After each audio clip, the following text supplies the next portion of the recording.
Hey, welcome everybody. You are here for the Negotiating Your Salary and Getting Paid What You're Worth webinar put on by Lighthouse Lab Services. And we thank you for making some time in your day to join us. We're going to just be talking about what it looks like to negotiate a salary as a medical laboratory professional, things you should know, tips, and just some background information and things we've learned over the years. So we are Lighthouse Lab Services.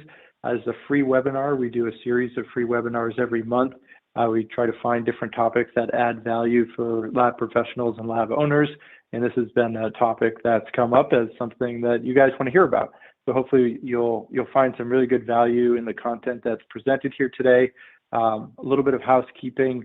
We do have a few different options for you on the right side of your screen, including a chat if you needed to chat with us. There's a Q&A. That's where we would direct you to ask questions, so we can try to keep those threaded and the responses linked to those questions. I've also thrown a poll out there. If you're interested in taking that poll, we may put additional polls up throughout the course of the webinar just to get feedback from you guys. And then handouts, most importantly. And so in the handout section, you'll notice that we have the ASCP wage report. And so that'll be referenced some during the presentation today, but would encourage you, if you haven't already looked at that, to go ahead and download it. It is packed full of good information and graphs, and I think you'll find a lot of value in there and a lot of good data you can use to support any ask of your employer for a bump. We've also put in there kind of related, and maybe we'll do a follow-on webinar at some point on some of these topics in and of themselves, because I think that they're strong enough to be their own webinar. But there's handouts on phone interview tips, video interview tips, and just general interview tips and infographic on that we've put together that we hope you'll find helpful. So a little bit about us before we dive into this. We are Lighthouse Lab Services. We have a few different service lines that have come together. Some of it's been through the merging of different companies together. So we do provide the medical laboratory directors for 215 plus CLIA labs around the country that we oversee and provide regulatory oversight for through our MDs and PhDs. We also have our own LIS system called Beacon LIS that is being relaunched this spring. We purchased an LIS system that was mostly focused on blood and toxicology, reworked it to include a molecular module, put it in the cloud on an Amazon web server basis, no contracts, no upfront fees, and we're able to deploy that quickly. A great solution for physician office labs as well as small to medium-sized reference labs. Let us know if that's something you're ever interested in. General lab management, we have about 60 laboratories where we run the day-to-day operations for, and so we do manage labs, and that gives us some really good insight into wages as well as all the other different components that come with it. Our consulting division is responsible for starting up new labs from scratch. We file the CLIA applications, we write the SOPs, we design the lab setup, we recruit the staff, of course, that works in the lab, select the equipment, validate any lab developed tests that are going to be run there, and then get those labs credentialed to receive samples from states out of state that require it, and get them set up with Medicare and payers and all the rest of it as well. And so I'm working my way right to left, which I know is not the US way of doing this, but the reason is, last I want to hit on recruiting. Recruiting is our core.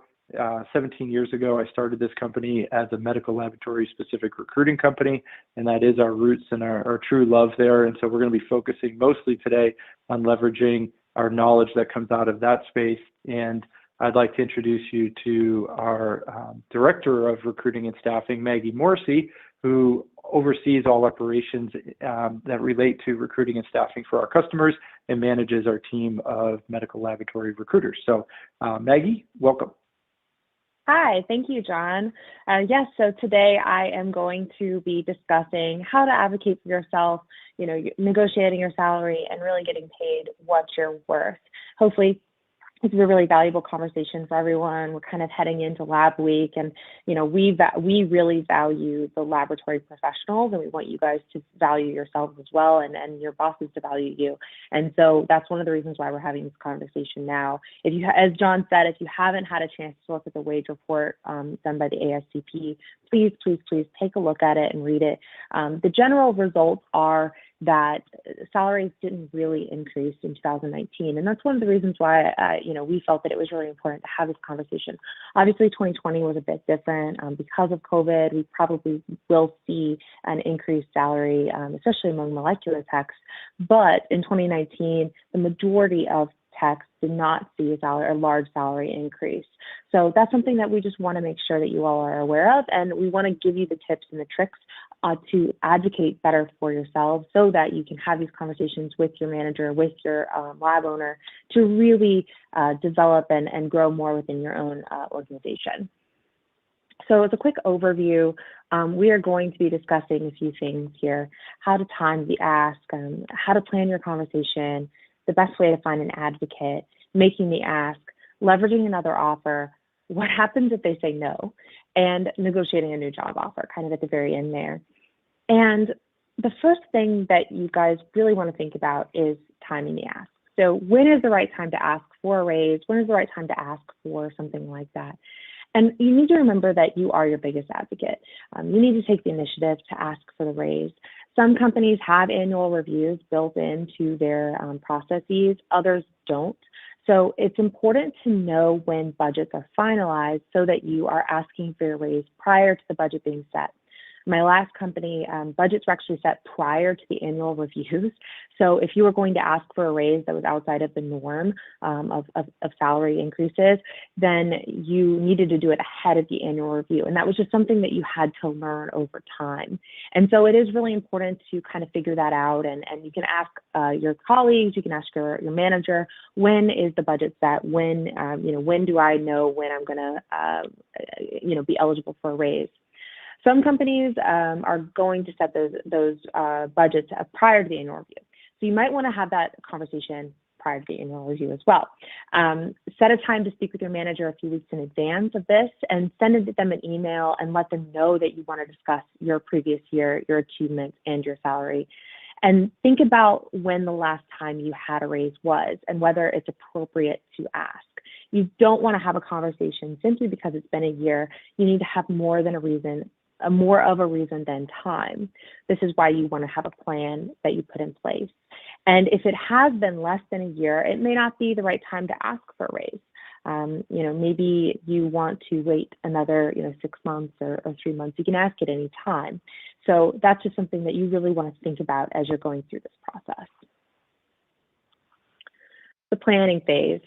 So beginning 3 to 6 months prior to the official review or conversation with your boss, you should review the average wage in your area. You can use the ASCP wage survey, which again is included in the handouts on the presentation.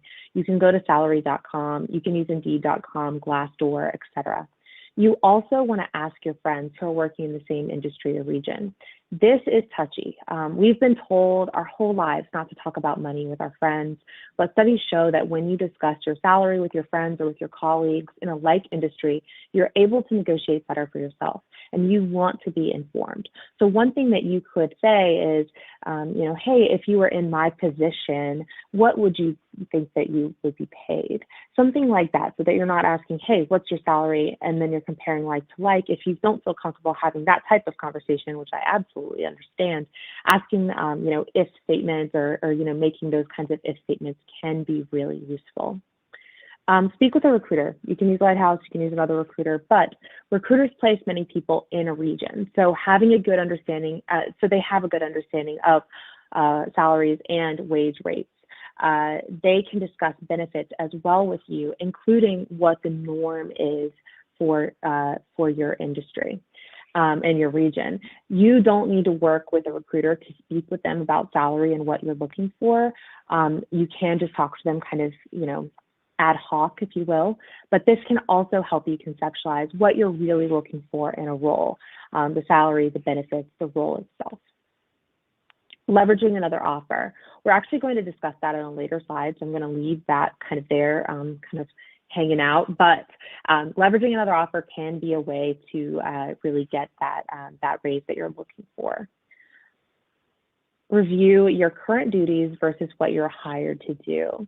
Often we end up taking on new duties during our tenure at a company without an equivalent increase in salary, where you hired on as a tech, but now you're fulfilling the general supervisor role, where you initially hired for a certain shift, but now you're working on a different shift. Has your workload increased from what you were hired to do? All of those things are things that you really want to consider and bring to the conversation when you're asking for the raise. Begin to think about what you really want. When you see yourself in 3 years and you see yourself in 5 years, think about that. Think about what you want to be doing. What holds value to you? Maybe it's actually more vacation time. Maybe it's a slightly higher salary. Maybe it's better health insurance. Maybe it's a better 401k match. All of these things are things that you can advocate for yourself for and for your colleagues as well. The next step here is really finding an advocate. Advocates are especially important in a larger lab or organization like a hospital because you won't be speaking usually directly with a salary decision maker. It's important to get your boss, who will usually be able to advocate for you to the right person, on board with your request. If you are in a smaller lab where maybe your boss is the owner, you may not need to find this advocate, but it is still good to have an ad hoc conversation with them ahead of the formal quote unquote ask, because it gives them time to really think through the request. Set up a time to speak with this person for 30 to 45 minutes post the planning phase, and highlight what you've achieved so far, your goals for the future, ask for feedback, explain what you really want, and be specific. If you want a 10% salary increase, ask for the 10% salary increase. Be very, very specific and ask what you need in order to get there.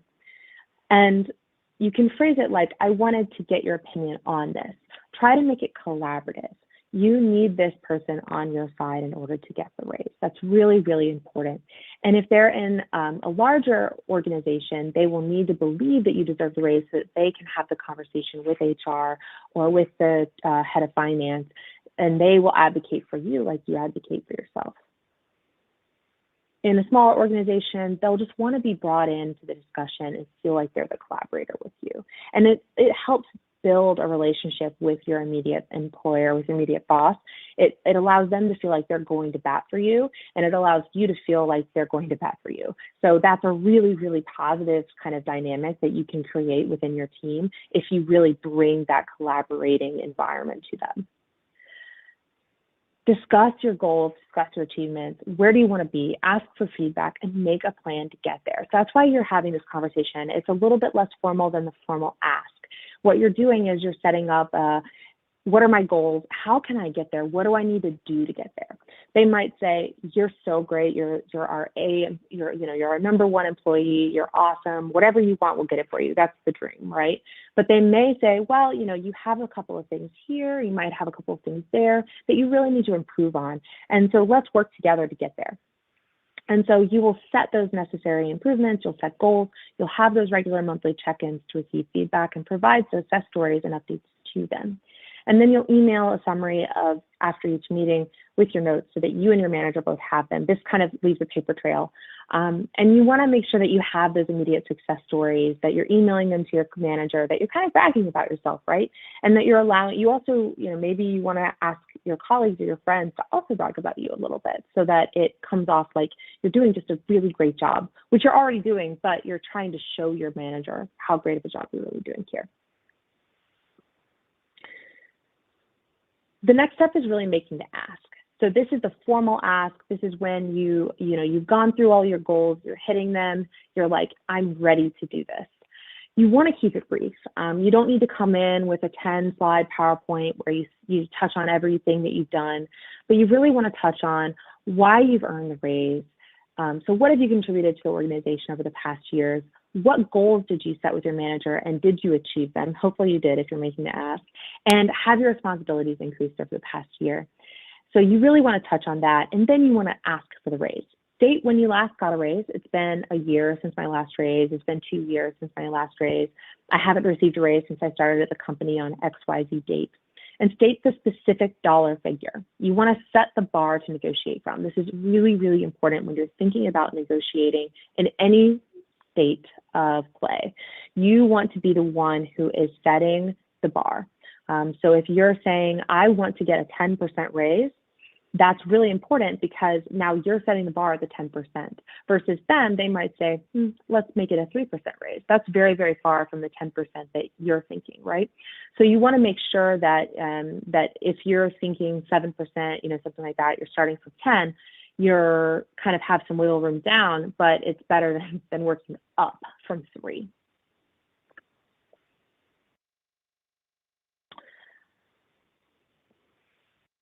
Remember to bring to the conversation all of the positive praise that you've received since your last raise or review. I keep a folder on my computer to store all my notes from clients, my boss, my colleagues. Anytime that I've gotten positive praise, I do that. That's how I manage it. It's much easier than writing everything down by hand. And then you could kind of pull back. And since you typically are only having this conversation once a year, it's really good. You're going to forget what you did at the beginning of the year, 12 months ago. And so it's really important that you somehow are storing these conversations somewhere. You also want to bring data and numbers. So how has your company or department benefited from your work? How much does your performance contribute to the success of your team or organization?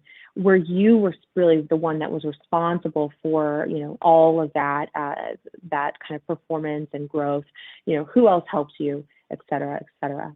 Consider what you will bring in the coming year. Your boss really wants to know that you're going to be here for the long term. So if you're asking for a raise, it's also really important to say, like, this is what I'm planning on doing in the coming year. This is how I plan on growing my team, or this is how I plan on growing myself within the organization. And again, you want to come with a number. You will probably lose 15% or more of that number in the negotiating process.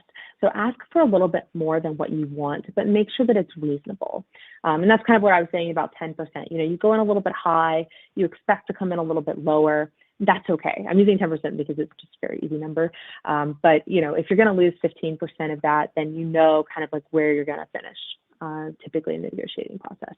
You don't want to come in with a really, really high number. You don't want to go in with a 20% raise unless you're significantly underpaid, because it's going to reduce your credibility within the organization. Which leads us to what not to do. Don't focus on personal reasons when asking for a raise.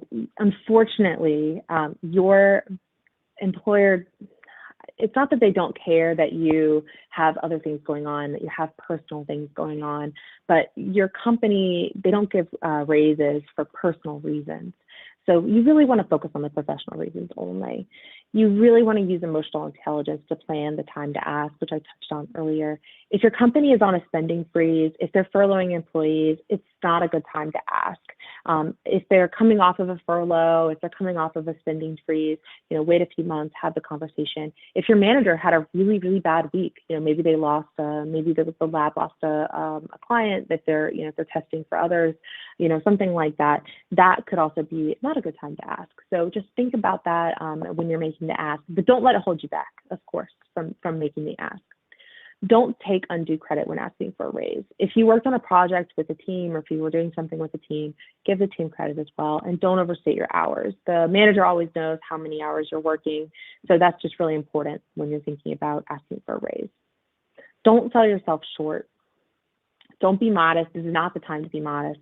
Don't use I feel like or I believe or other qualifiers. This is something that women tend to do. I do this a lot. I feel like I deserve this. I believe that I deserve this.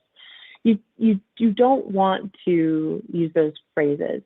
It diminishes what you're asking for. So instead, what you want to say is, I deserve this raise of X percent, not I feel like I deserve this raise of X percent.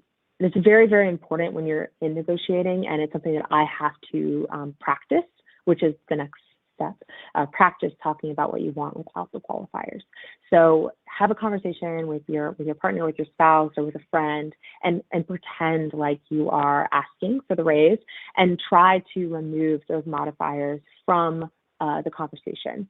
And ask them if they would give you the raise after you finish, and have them be honest with you. Maybe practice it a few times prior to going into the conversation with your boss. So this is a really sticky subject, leveraging another offer, and it's something that I wasn't necessarily thinking. I wasn't sure if I should bring this up, but I do think it's important to discuss because we do see it frequently at Lighthouse. I have seen it before as a manager of people, and I want to talk about the benefits, the pros and the cons of leveraging another offer when you are negotiating your salary. So sometimes in order to get your company to offer you a raise, you need to take more drastic measures, which could include interviewing at other companies so that you have a counteroffer in hand when you're asking for the raise. Now, there are some pros and cons to this, of course. Psychologically, as a pro, it does help people feel that their request for more money or a better title is defensible because they have the counteroffer in hand. It's also another tool in your toolkit for evaluating your worth and understanding what the industry standard is. So those are really good reasons, right? Also, oftentimes, organizations lose sight of how valuable someone is on the market, and this tool can help them realize that. And lastly, it creates a reason for you to have the conversation. Salary negotiation conversations don't regularly come up, or you might feel frustrated by them. And employers don't want to have these conversations, so you have to force them to. And sometimes leveraging another offer can help with that. But there are some risks to this. In a past company, I had an employee of mine who asked for a raise using a counteroffer. And he told me kind of on the side that I wasn't the decision maker. So I was just kind of passing his request through to the decision maker. But I was an advocate of his. And he told me on the side, I'm not actually going to take this. I really want to stay here, but I really need this raise and I think that I deserve it.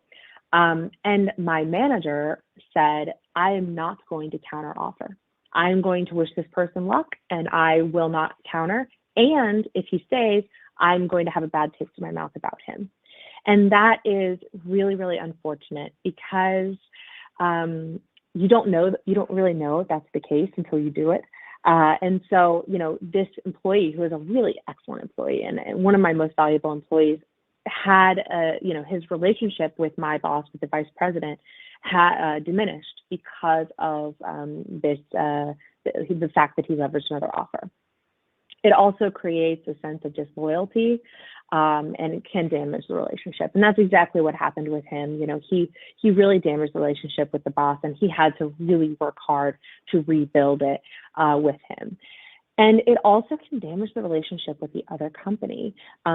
Theoretically, this company that you're interviewing with, that you have the counteroffer in hand with, is a company that you are considering moving to, and so you don't want to go there unless you actually think that you will, take the job, right? So the fact that they're spending a lot of time interviewing you, they're spending a lot of time assessing whether you're a fit, and now you're saying, no, never mind, I was just using that to get a raise or to get a promotion at my current employer, that will probably damage the relationship with that company as well. So you want to be careful about when to utilize this. It is a really tricky tool. It's something that can work, and when it works really, really well, but it can also backfire. So you want to make sure that you have a really, really strong relationship in your current with your current employer, and you really want to use this as a last-ditch effort. What to do if they say no?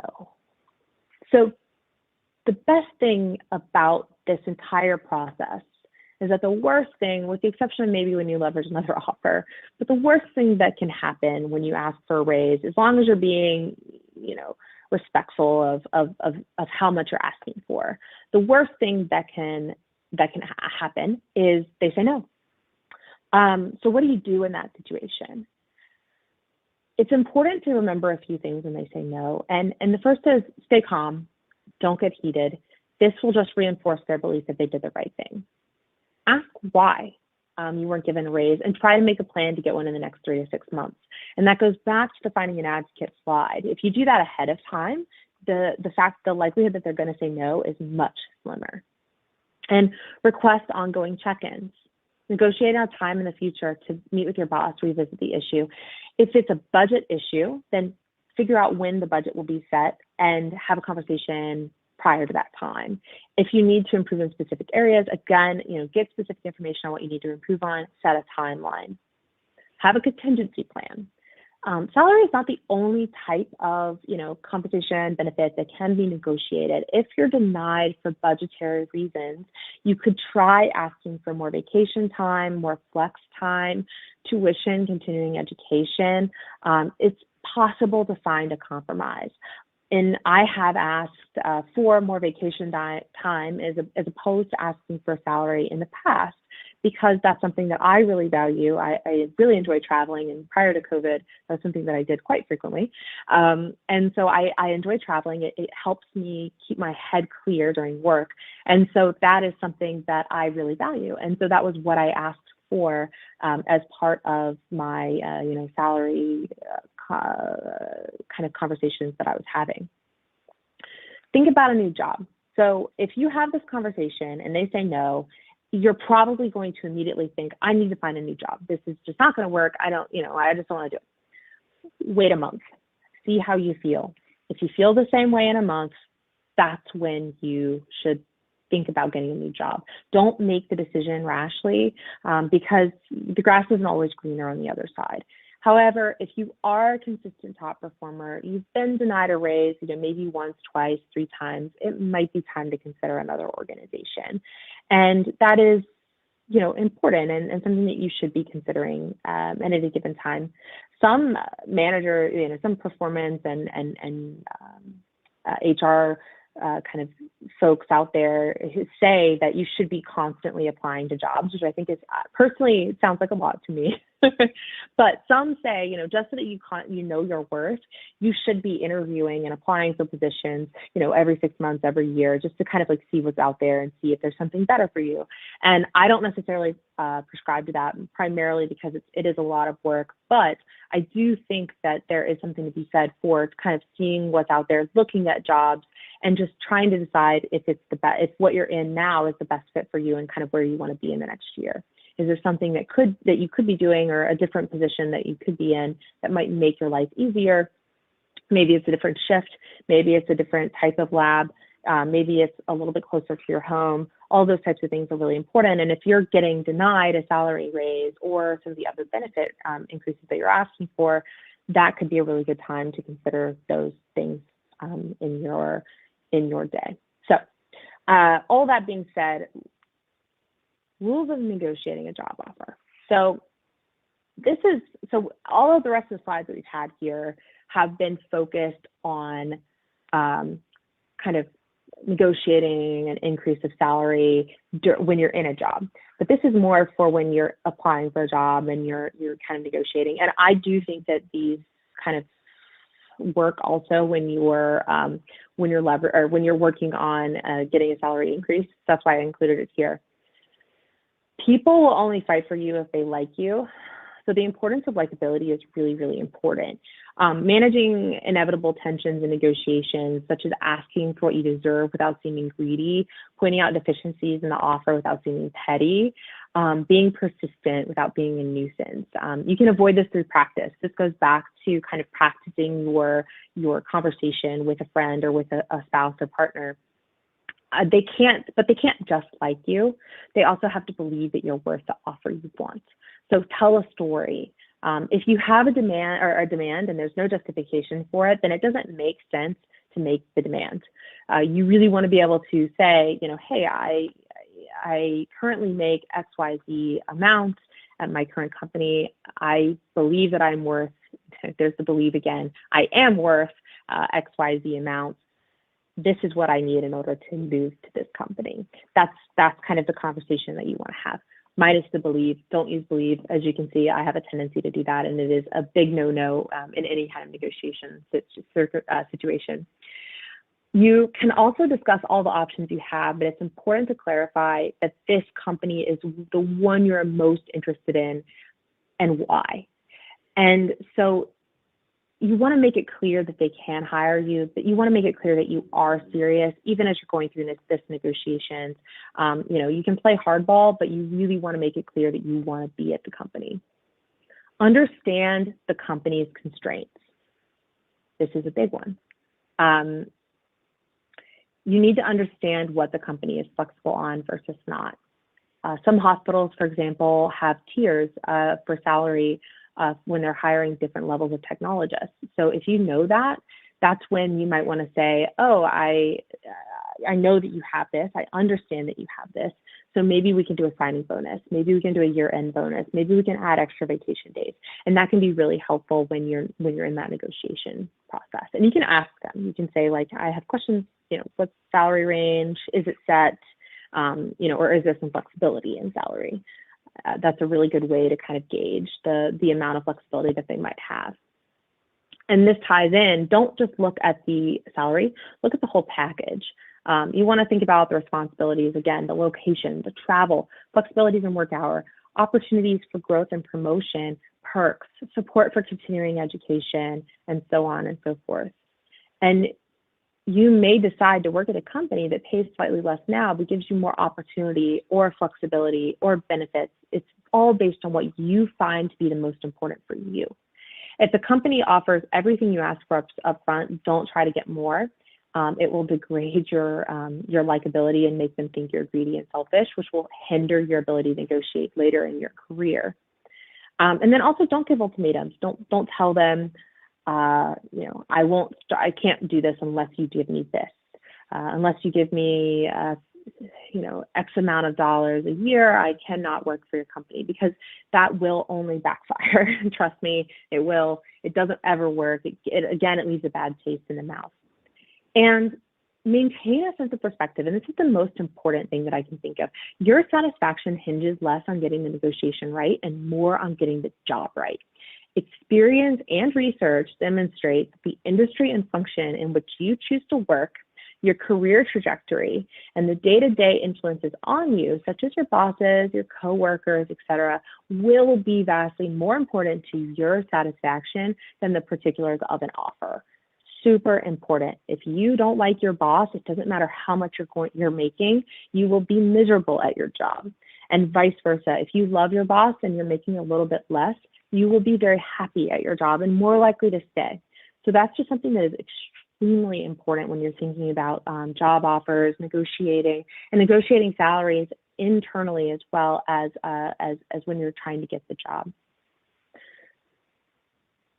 That is all for me. And I was curious to see if there were any questions. I didn't see any, but I'm happy to take a few minutes to answer. I know we're a little bit over time, but drop your questions in the box if you have any, and I am going to stick around for another couple of minutes. Yes, thank you, Maggie, so much. That was packed full of good information, and I appreciate you sharing that. Some really good stuff there. One thing I wanted to see your thoughts on: when somebody does make a decision to change a job and then they notify their current employer that they're leaving, and then the employer then offers a raise, what are your thoughts on that? How should that be processed? Yeah, so there's two schools of thought on that. The first is, if you've made up your mind to leave the organization, you should leave the organization and not go back. You won't be happy, and the likelihood that you stay another 2 years or so is slim. I have seen it. I have seen employees come back to a job and be very, very, very happy and stay for 3 to 4 years. I've actually rehired somebody at my last firm who is still at the company, and he's extremely happy. The other school of thought is, maybe it depends on why you were leaving. If you were leaving because of salary issues, if you were leaving because of benefits, if you were leaving because of those kinds of reasons that are quote unquote fixable, then yes, you should revisit. You should go back to the table and talk to your employer and have that conversation. If they were reasons, for example, issues with your manager, issues with corporate, with the corporate teams, issues with your coworkers, anything like that, that is probably not going to result in increased happiness, even if they offer you an amazing package to stay. And so at the end of the day, you have to think about yourself not think about the company. And that's also really, going back to women versus men, women have a really hard time thinking about themselves over the company. And so that's something that you always have to be considering is, am I doing what's best for me versus am I doing what's best for, my company? Am I giving up something? Am I giving up my happiness to stay here? So yeah, I think there's no right or wrong answer. It's very dependent, but I will say that if you're leaving because of compensation or benefit issues, and the company comes back and says, "Hey, we'll offer you this, great benefit package or salary increase, or something like that," that could be a really good reason to stay. Yeah, that's a really key distinction and well put. I have seen people take it when they hate working night shifts. And they try to leave to go to a day shift. They get money thrown at them, and they still end up hating working night shifts. So good thing to think about.